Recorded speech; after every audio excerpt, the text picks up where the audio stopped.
Hello friends, welcome to our YouTube channel. In this video I'm gonna show you how you can use fast torch like feature. It is a gestures when you just simply do this to your smartphone. When you just shake your smartphones like this, when you just enable these settings, you can see the torch is now open. You can see how you can just, and now it is off. You can see how you can do this feature.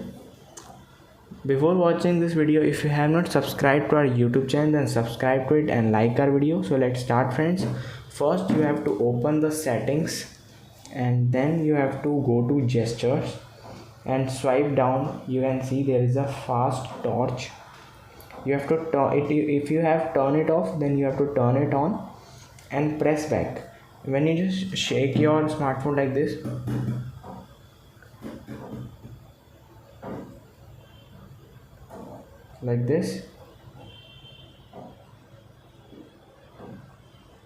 friends, you can see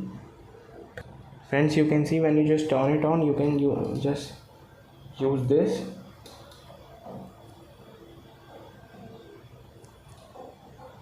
and you can see the torch is now open. This is how you, and then you have to just, when you just turn it off, do this and it vibrates and torch is off. I hope you like this feature. If you like this feature, then subscribe to our YouTube channel for more helpful tips and tricks videos. Thanks for watching.